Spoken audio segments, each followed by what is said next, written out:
तो आपको एक प्रकार से भ्रमित किया जा रहा है उन ऑनलाइन प्लेटफॉर्म्स के द्वारा जिनका मकसद सिर्फ और सिर्फ अपने पास भीड़ इकट्ठी करना है। जो मैंने 3 कंडीशन बताई हैं, अगर इनमें से जो ऊपर की 2 कंडीशन आप फुलफ़िल करते हो तो ही एपीएस का फॉर्म भरना, वरना बिल्कुल अपना समय बर्बाद मत करना। और अगर आपने यहाँ तक मेरी वीडियो देखी है तो आपको ये भी अच्छे से समझ आ गया होगा कि शॉर्ट हैंड और टाइपिंग टेस्ट सेम नहीं है।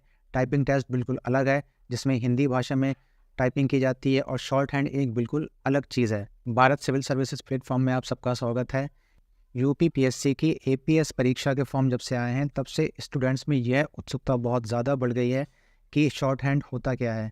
क्या शॉर्ट हैंड टेस्ट और टाइपिंग टेस्ट सेम है या अलग अलग है? जिन लोगों को शॉर्ट हैंड नहीं आता, क्या उन्हें एपीएस का फॉर्म भरना चाहिए? अगर भरना चाहिए तो क्या 4 से 5 महीने के समय के अंदर शॉर्ट हैंड की तैयारी की जा सकती है? तो आज की मेरी पूरी वीडियो इसी शॉर्ट हैंड के बारे में है। अगर ये वीडियो पूरी देखोगे तो शॉर्ट हैंड के बारे में आपकी जितनी भी शंकाएं हैं सब इसी वीडियो में दूर हो जाएंगी। तो ये वीडियो शुरू करने से पहले बस मैं इतना कहूँगा, अगर आप पहली बार मेरे इस channel Bharat civil services platform पे आए हो तो इसे सब्सक्राइब कर लो आप लोग।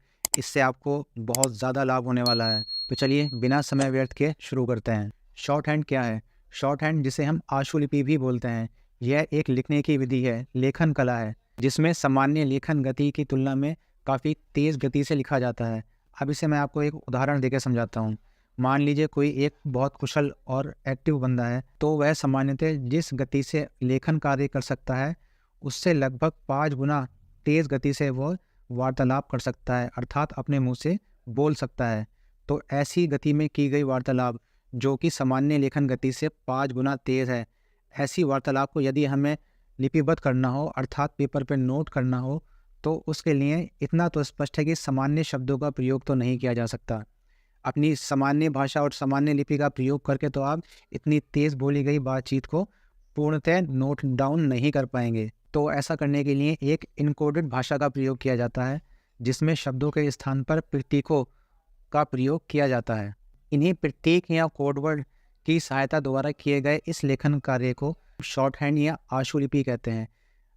इसका केवल एक ही लाभ है कि हम बहुत ही तेज़ गति से किए गए संभाषण या भाषण को बहुत सरलता से पूरा एज इट इज़ पेपर पे नोट कर सकते हैं, क्योंकि इसमें हम प्रतीकों का कोड वर्ड का इस्तेमाल करते हैं।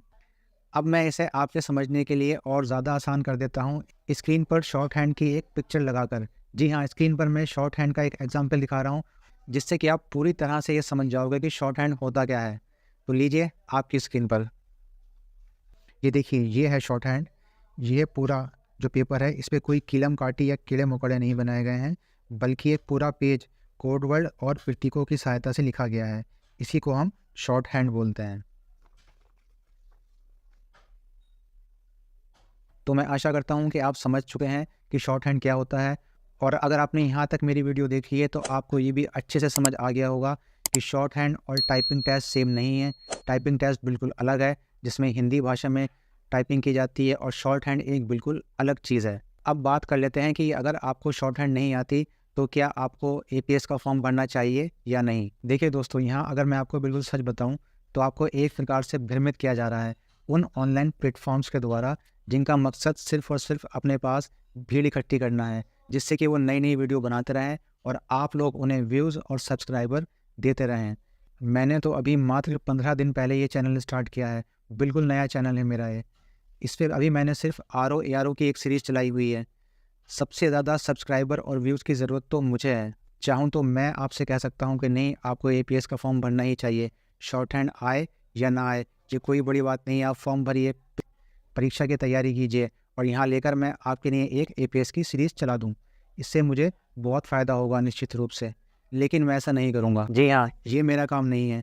अपने फ़ायदे के लिए, अपने व्यूज़ और सब्सक्राइबर बढ़ाने के लिए मैं आप लोगों को धोखा तो नहीं दूंगा। कम से कम सब्सक्राइबर आए या ना आए, देखा जाएगा। अब लास्ट में हम ये बात कर लेते हैं कि जिनको शॉर्ट हैंड नहीं आती उनमें से वो कौन स्टूडेंट्स हैं जिन्हें एपीएस का फॉर्म भर देना चाहिए। इसमें मैंने स्टूडेंट्स को 3 भागों में डिवाइड किया है। देखिए, पहले वो स्टूडेंट्स हैं जो पहले से ही प्रिपरेशन में हैं और उनका स्टैटिक पोर्शन यानी कि जीएस पूरा कवर है लगभग।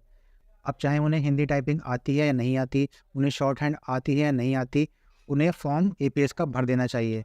जी हाँ, लेकिन ये ध्यान रहे, उन्हें जो पहले से प्रिपरेशन में है और जिनका स्टैटिक पोर्शन यानी कि जीएस कवर है, लगभग 90% उनका जीएस उन्होंने पढ़ चुके हैं वो किसी और परीक्षाओं के लिए, जैसे भी पढ़ा हो, लेकिन उनका जीएस कवर है। तो फ़र्क नहीं पड़ता उन्हें शॉर्ट हैंड आती है नहीं आती, टाइपिंग उन्हें आती है या नहीं आती, उन्हें फॉर्म एपीएस का भरना चाहिए, क्योंकि उनका स्टैटिक पोर्शन कवर है और वो जो उनके पास समय है अब से लेके परीक्षा तक, वो उनका शॉर्ट हैंड और टाइपिंग टेस्ट हो सकता है। तो ऐसे विद्यार्थियों को ये एपीएस का फॉर्म भर देना चाहिए। अब दूसरे वो विद्यार्थी हैं जो पहले से प्रिपरेशन में हैं, लेकिन उनकी जीएस पूरी कंप्लीट नहीं है, लेकिन लगभग 50% उनका जीएस कवर है और साथ में उन्हें हिंदी टाइपिंग भी आती है, लेकिन शॉर्ट हैंड नहीं आता। अब यहाँ ये अंतर समझना जो बता रहा हूँ मैं, ये दूसरे वाले वो विद्यार्थी जिन्हें 50% उनका जीएस कवर है और उन्हें हिंदी टाइपिंग आती है, लेकिन उन्हें शॉर्ट हैंड नहीं आता, वो लोग भी एपीएस का फॉर्म भर सकते हैं। जी हाँ, बिल्कुल भर सकते हैं, क्योंकि उनका 50% जीएस कवर है और उनकी टाइपिंग पहले से ही सेट है, तो वो इतने टाइम में केवल शॉर्ट हैंड कर ले जाएंगे आधे जीएस के साथ। अब तीसरे वो विद्यार्थी आते हैं जो बिल्कुल नए हैं तैयारी में, अभी उन्होंने कोई पहले से प्रिपरेशन नहीं की है, या अगर पहले से प्रिपरेशन में है भी तो उनका जीएस ठीक से पढ़ा हुआ नहीं है, उनकी तैयारी अच्छी नहीं है, मतलब 50% से भी कम है। तो अब चाहे उन्हें टाइपिंग आती है या नहीं आती, बिल्कुल भी ट्राई मत करना। शॉर्ट हैंड अगर आपको नहीं आता तो बिल्कुल भी ट्राई नहीं करना। हाँ, अगर शॉर्ट हैंड पहले से आता है तो कोई दिक्कत ही नहीं है।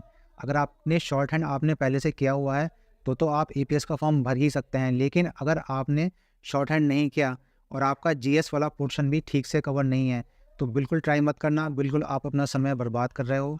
जिस एग्ज़ाम को फोकस कर रखा होगा आपने भविष्य के लिए, उससे भी भटक जाओगे, आपकी सारी स्ट्रेटजी तहस-नहस हो जाएगी। बिल्कुल भी ट्राई मत करना, ये बिल्कुल आपके लिए वेस्टेज ऑफ टाइम है, आपके पैसे की बर्बादी है, आपके समय की बर्बादी है, आपकी जो भी आपने अपनी किसी परीक्षा के लिए स्ट्रेटजी बनाई होगी, वो सब बिगड़ के रह जाएगी।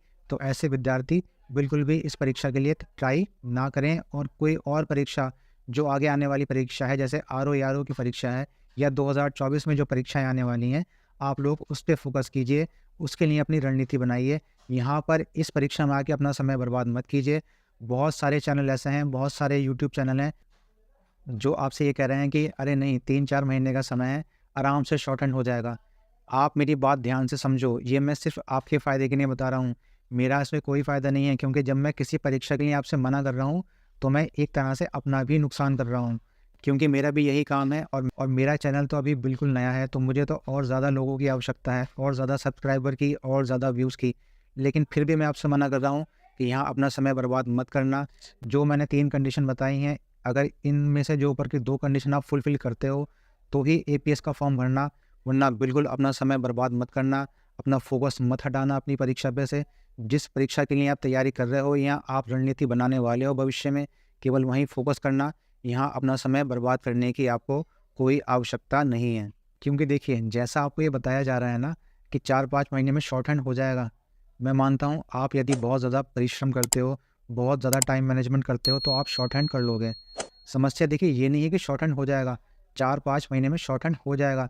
मेन चीज़ है स्पीड बनाना। ऐसे समझो, जब आप कोई नई भाषा सीखते हो, तो आप उसे बोलना तो बहुत जल्दी सीख जाते हो, लेकिन उसमें एक लय लाना, उसमें एक स्पीड पैदा करना कि आप बहुत ही स्पीड के साथ, बहुत ही फ्लुएंटली आप इस भाषा को बोल सकें, इसमें आपको काफ़ी समय लगता है, क्योंकि इसमें आपको बहुत ज़्यादा प्रैक्टिस चाहिए। तो वही बात आपके यहाँ लागू होती है।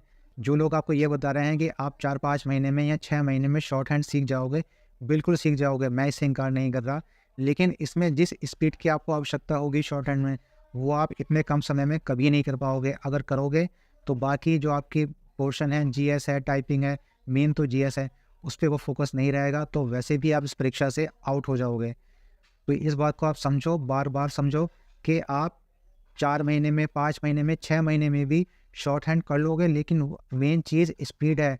स्पीड आपकी वो इतने कम समय में डेवलप नहीं हो सकती, होगी तो आपकी बाकी परीक्षा बिगड़ जाएगी। तो चलते-चलते आपसे मैं यही कहूँगा कि जो मैंने आपको 3 क्राइटेरिया बताए हैं, यदि उनमें से आप पहले 2 क्राइटेरिया फुलफ़िल करते हैं, तो ही एपीएस का फॉर्म भरना, अन्यथा आप अपनी किसी और परीक्षा पे फ़ोकस करके अपना समय भी बचाइए, अपना पैसा भी बचाइए और अपनी रणनीति भी बचाइए। तो मैं आशा करता हूँ मेरी इस वीडियो से आपको थोड़ा बहुत लाभ तो ज़रूर हुआ होगा, आपकी शंकाएँ भी दूर हुई होंगी, आपने ये भी जाना होगा कि शॉर्ट हैंड क्या होता है और ये कितना आवश्यक है। इसके साथ या इसके बिना आप इस फॉर्म को भरें या ना भरें। तो मैं आशा करता हूँ कि थोड़ा बहुत तो मेरी वीडियो से आपको लाभ हुआ होगा। अगर आपको ये वीडियो अच्छी लगी है तो इसे लाइक किए बिना बिल्कुल मत जाना। अगर मेरे चैनल को आपने अब तक सब्सक्राइब नहीं किया है या आप पहली बार इस चैनल पे आए हो, तो मेरा देखिए बिल्कुल नया चैनल है, अभी लॉन्च करा है। इस पे अभी मैं केवल आर.ओ. की एक मैंने जीएस और हिंदी की सीरीज़ चलाई हुई है। आप लोग मेरे चैनल को सब्सक्राइब कीजिए। अगर आप लोग मेरे चैनल से जुड़ते हैं और लोगों को मेरे चैनल से जोड़ते हैं, तो मुझे भविष्य में और ज़्यादा कार्य करते रहने की प्रेरणा मिलती रहेगी। और एक आवश्यक सूचना ये है कि अभी 26 से 29 तारीख तक यूपी पीसीएस का मुख्य परीक्षा होने के कारण कल से लेके 1 हफ्ते तक यानी 25 सितंबर से लेके 30 सितंबर तक हमारे चैनल पे कोई वीडियो अपलोड नहीं की जाएगी। यह यूपी पीसीएस की मुख्य परीक्षा के कारण है। 30 सितंबर के बाद आपको लगातार वीडियो मिलनी स्टार्ट हो जाएँगी और बहुत तेज़ गति से काफ़ी सारी वीडियो मिलेंगी। तो आप अपनी परीक्षा की तैयारी करते रहिए। मैं जल्दी आपके समक्ष पुनः उपस्थित होता हूँ अगले हफ्ते नई और ढेर सारी वीडियोज़ के साथ। तब तक के लिए